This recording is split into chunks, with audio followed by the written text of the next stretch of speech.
Morning supercar lovers, welcome to Performance Portfolio. Today we're going to be putting a video together for you on our Ferrari 458 Italia. We thought that we'd put a video together on the 458 Italia because the car's only been out now for 5 years, so we know that nobody on YouTube's ever done a video on a 458 Italia. So we thought if we'd done a video on 458 Italia, it's probably going to be into the billion views, people just dying to know what it's like. So that's the car we're doing the video on today. But first I'm going to give you a little view around the showroom to let you see what Performance Portfolio's got in today. First up, got the Nissan GTR R35, and then jump over here. We've got the Audi R8 V10 Spider. Obviously it's January today, nice cold day, so ideal day to get the roof down. We've got the orange, or should I say Oranzio Borealis, the correct terms for the Hurricane. And then we've got an MP570 Superleggero in the corner, but the star of the show today has to be the Mini Cooper. It's not just your standard Mini Cooper, as you can see, it's convertible. And it's also the supercharged version, so it's really quick. That's probably one of the most popular cars we do on hire.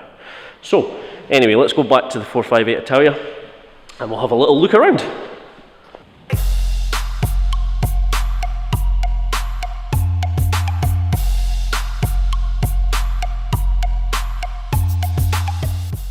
So guys, let's have a little look at the Ferrari 458 Italia. There it is. It's quite a nice looking car. It's finished in the Rosso Corsa, it's called, another Italian name. We'd call it red, which is probably the best colour to have a Ferrari in. We think so anyway. It's got the upgraded alloys on this car, 5 spokes, quite nice. Yellow calipers, which you can probably see unless you're colour blind. And another thing that's standard on the Ferrari 458 Italia is these big disc things. See, these carbon ceramics, which are really good. So just believe me, they're really good, right? What else have we got? We've got an engine in the car, which is at the back, which I'll show you now. We'll just take a little walk around the car, have a look.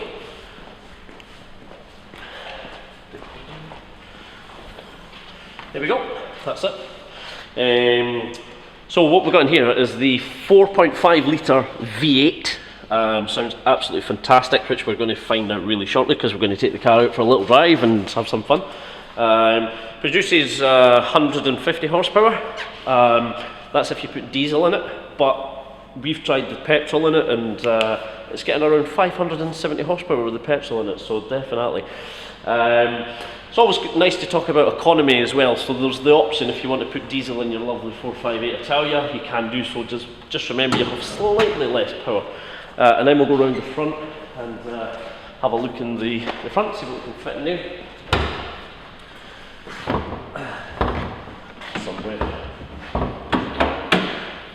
There we go. So the boot in these things is actually pretty good. I don't know if you want to have quite a good look in there. You can fit some nice shopping in there if you're deciding to take the car shopping. I don't know who does take a Ferrari shopping, but so yeah, it's not too bad. So let's go and have a look inside this car. Since we're on the topic of buying a Ferrari 458 as a family car, here's something pretty cool that we've worked out. So Ferrari obviously sell this car as a two-seater, which a lot of people think, right, it's a two-seater, it's a Ferrari, but come see. What we've worked out, right, so it's electric sliding seats in this car, right? You slide it forward quite a lot, probably about 1 metre, which means that you've got a great view of the dashboard and the steering wheel. And you'll probably need to recline it forward a little bit. Come and see. There's seats in the back. You could easily fit a child in there. The only downside is there's not any seat belts for the child, but on the other side of that, the back of the seats are really soft, so if you were to crash, then there's definitely a soft landing for the kids, so that's fine. So, if you were, the only thing about a Ferrari was 2 seats, don't let it put you off. There's definitely 4 seats in this 458 Italia. So that's us just jumped inside of the Ferrari 458. That's the key for the 458. It's quite plain and simple, I suppose. It's a key. A lot of them now is obviously going for the lightsaber thing where you just jump in the car and you push a button and you don't need a key to get in or out. So anyway, this is just a key, so you probably know what to do with a key. If you don't, we'll probably upload a video later on YouTube how to use a key for a car, where to put it, etc, etc, but stay tuned for that. Anyway, so pop it in, spin it around, and then you've got this button on the steering wheel. I don't know if you want to have a quick look at the steering wheel here. Engine start, which is a little bit gimmicky, it's like so F1 style, so you just foot on the brake, there we go, car started up. So what have we got? Ferrari, the 458, it's controls wise in the car, it's some people say quite easy and quite simple, and then some people say quite confusing, because now we're having these big paddles. Don't know if you can see these paddles. Most, for you that don't know, right, anybody in the car world, you probably know now that most things are paddle shift, right? It's just the way that technology is moving. So you've got these giant huge paddles here for changing gear. Left one's normally for down change, and then your right one's for your up change, obviously. So because you've got these big paddles here, there's not any place to put your indicators and things. So now, onto the steering wheel, you've these buttons here, indicators. Push the left one to go left, which is quite easy. Push it again to stop.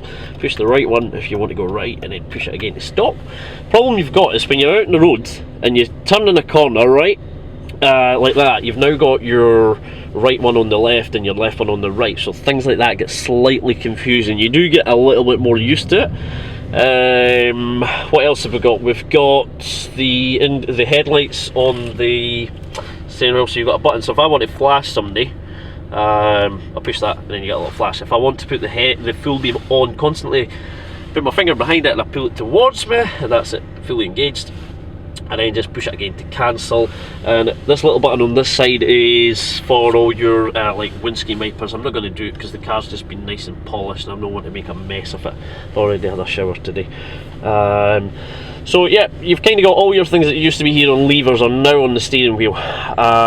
So it just takes a little bit of time to get kind of used to these things. Once you've done that, you're fine. I've also got this little button here, just for interest, probably the most boring button on the steering wheel. That's for making your suspension soft when you pick up your gran. And then this button here is called the Manatino. Basically, this is where you can control a lot of the electronics of the car. Traction control, stability control. You've got your neutral position there, or well, it's not really a neutral position, but sport. One below that's wet, so if it's wet outside, I'd probably suggest sticking it on, because the car will help you out a lot in the wet. Then the only thing I don't like about wet is it keeps the exhaust valve shut till 4,000 RPM, so you can't really make the nice noise when you're driving slow through towns, etc. So if you put it on a sport, the exhaust valve then opens at 3,000, so you start getting the nice noise quite early.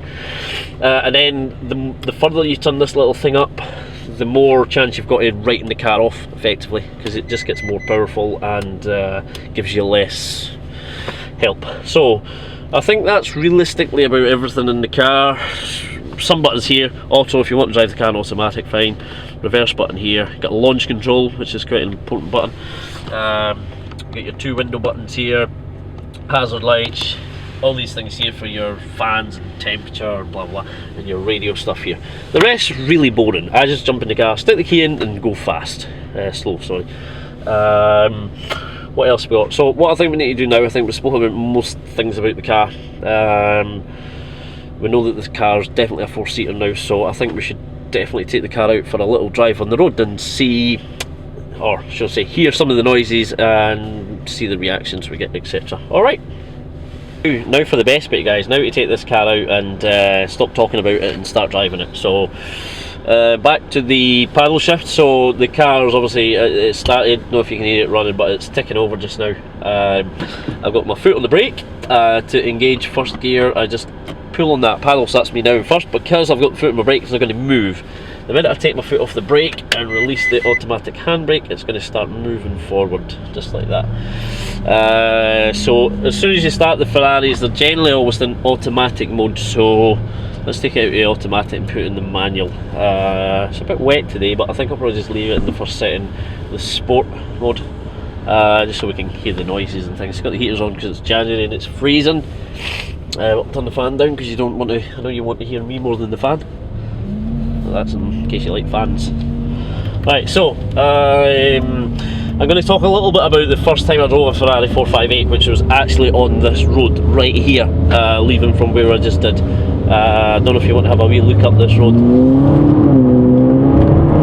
And I think I got to about here and I think I was like, wow, this car is an absolute animal. Because before we got the 458 in the fleet, we had the Ferrari 430 Spider convertible, whatever you want to call it, which was a good car.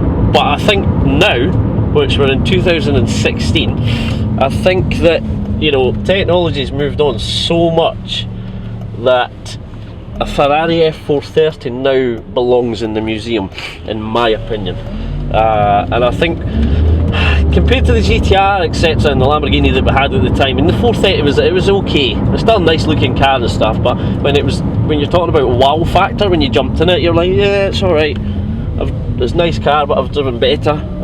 But when we got the 458 Italia, or should I say before I drove a 458 Italia for the first time, I was thinking, it's going to be good, it's going to be newer than the 430, it's going to have a little bit more power, the electronics will be a little bit better. But I was literally half a mile up the road and I was like, holy smokes!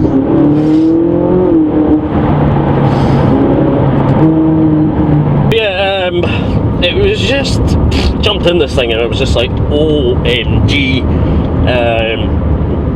What a car. It's just, the 458 still, 5-6 years down the line, is still the benchmark now, I think, for people who build cars, because what I think Ferrari done, the more technology that comes into cars, for example, one of the biggest things you hear people going on about is, oh, is it not manual, is it paddle shift, I'd love to drive a manual, it's better fun. I think Ferrari started understanding, you know, probably listening to their customers and thinking, oh, the paddle shift, you know, it's quicker, it gets better lap times, and that's all the stuff that sells cars, but maybe just not as involving. So I think they've probably went away and thought, what can we do?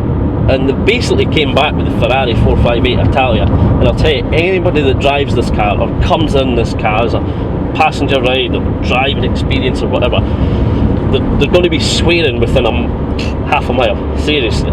So good. What else do I like about the Ferrari 458 Italia? Well, I think is the styling as well is just, I mean, the colour, Ferrari for me, right, it has to be red. Ferrari in the red for me is the best colour to have a Ferrari. That's my opinion. You might think different, you might like blue or green, yellow, whatever. But I think in the red, Ferrari for me, with the prancing horse, is a good balance between elegance and performance. I think it's one of the most elegant supercars you can buy. And the 458, which has now been replaced by the 488 GTB, is just an absolute epic car. So I don't know if you can hear, I'll get to the windows down because it gets a bit steamy in here. Right, second gear, let's start coming on the bypass.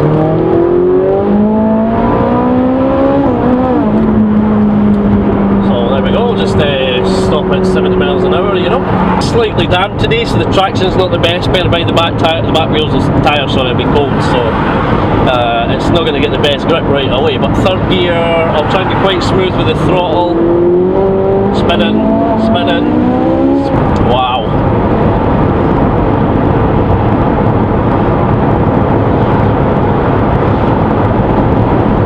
So let's get on to the sexy things about a Ferrari 458 Italia.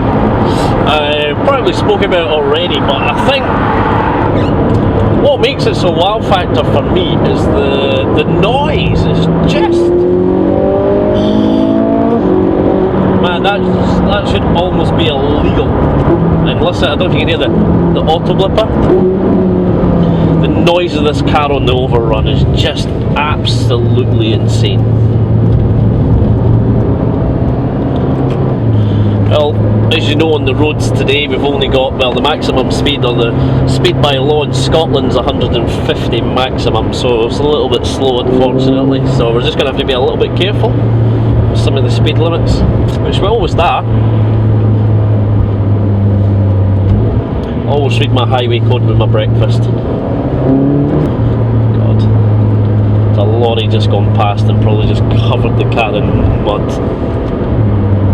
Same again, the roads today are a little bit slippy. We've always got to be careful for us and other road users, etc, etc. But right now we're in third gear. I'll probably wait until I come out this corner because this thing will just spin up.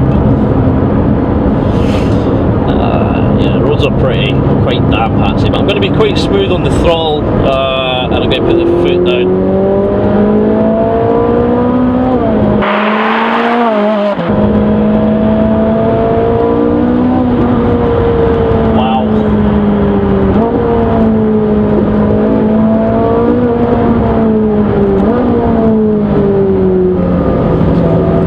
Absolutely insane, isn't it?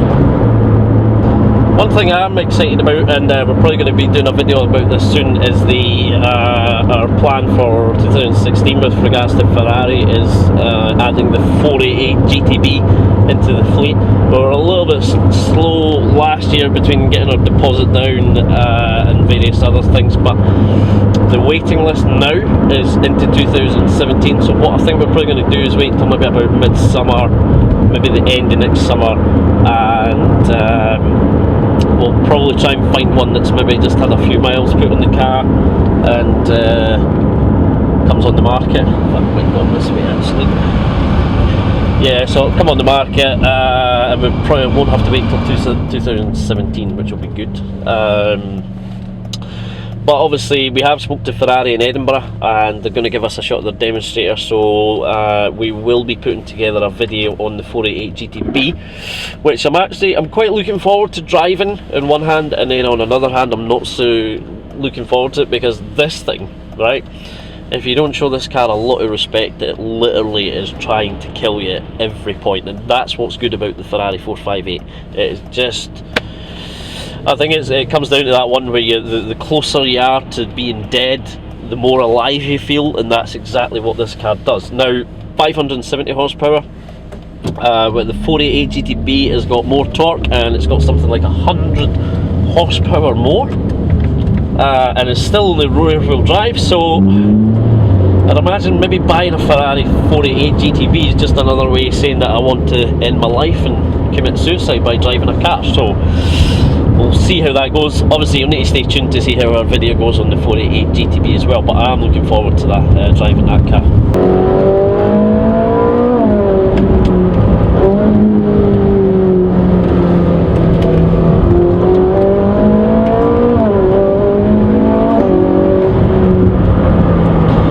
One of the biggest things I would say between the Ferrari 458 and other things in the fleet, say like the GTR, Porsche Carrera 4S, Audi R8, Lamborghinis, etc., is this is two-wheel drive. That also, and the McLaren 570S, which we're still waiting on delivery from McLaren, so Mr. McLaren, if you're watching, can you please hurry up with our car? Rear-wheel drive, it almost seems like when you drive, especially in conditions like this, you'd think, well, why would you want two-wheel drive when you just get so much more grip from you know, the four-wheel drive? So why would you want two-wheel drive? Well, these cars are essentially all about fun, and I think, strictly speaking, rear-wheel drive only, you do have more fun driving the car, or you can have. And the other thing is, because you've not got the big sort of diffs, etc., at the front of the car feeding power to the front wheels, you get a far better feel, for me, through the steering wheel. I hope you guys have had a little bit of fun watching the video about the 458 Italia. Like I said, I know you've probably never seen a video about the 458 Italia ever on YouTube before, so I'd imagine this has been a really good day for you. Obviously, I'm not sure if all of you will know, but the good thing about Performance Portfolio is you don't just need to watch the videos and say, wow, I would love to experience that car, whether that be a passenger or a drive. We have got lots of different cars in the garage, so if you want to come and have a shot at them, by all means, just come along and see us, and we'll let you take the car out on the road and have a bit of fun and experience it for yourself. So our website is www.performance-portfolio.co.uk, and remember and subscribe to our YouTube channel, because for 2016 we've got some absolutely epic videos that we're going to be putting together. We've got some famous faces, and we're doing some little challenges. We're going to put some of our cars against various other different means of transport. So yeah, absolutely stay tuned, and I'll see you soon.